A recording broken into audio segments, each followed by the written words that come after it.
The distant hum of a yellow school bus engine drifted through the crisp morning air as children waited at the corner, backpacks slung over their shoulders.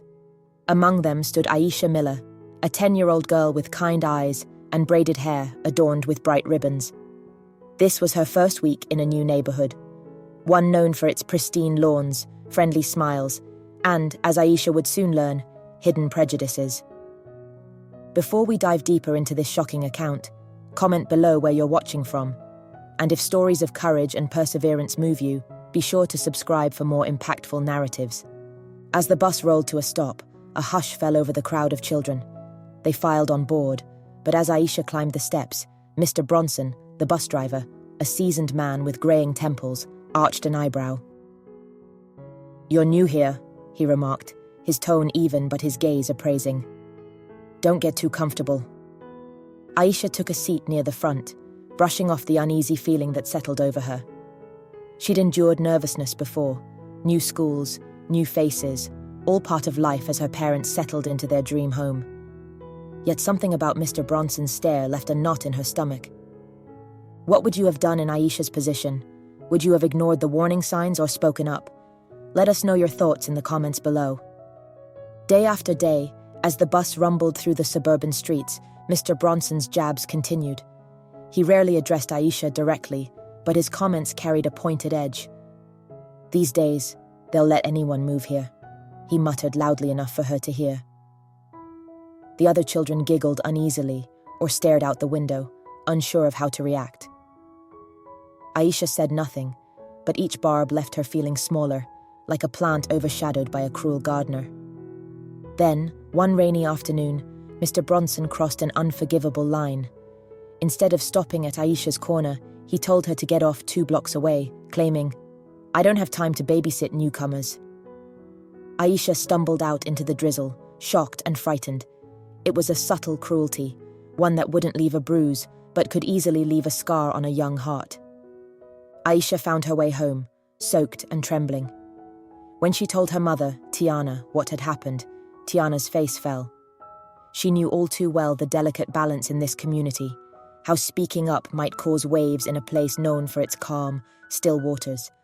But a mother's love does not yield to fear. The next morning, Tiana decided to watch the bus from afar. She parked discreetly down the street, her heart pounding.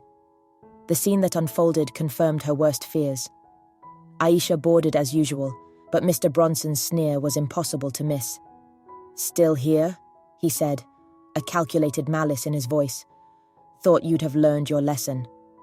Tiana's blood boiled, but confrontation would require proof, someone else to bear witness. She needed an ally. Fate intervened in the form of Jonah, a shy boy who often sat behind Aisha.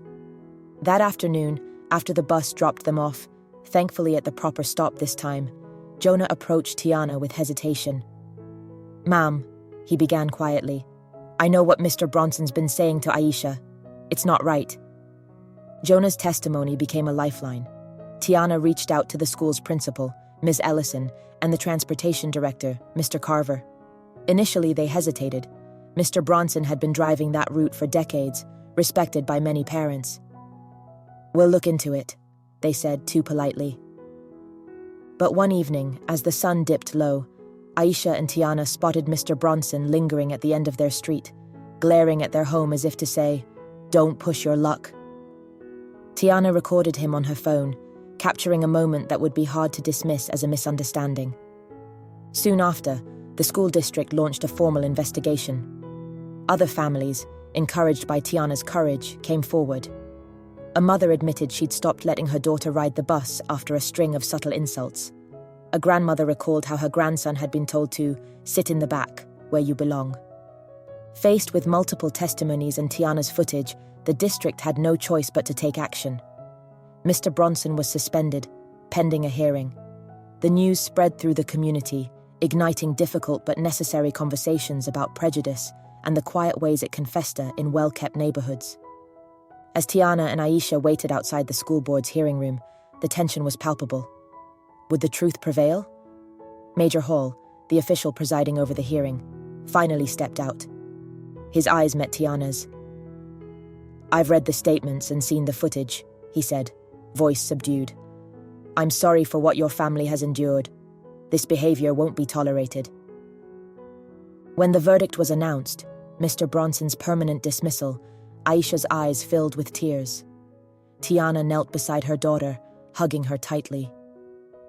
"You were brave to tell me," she whispered. "You stood up for yourself and others."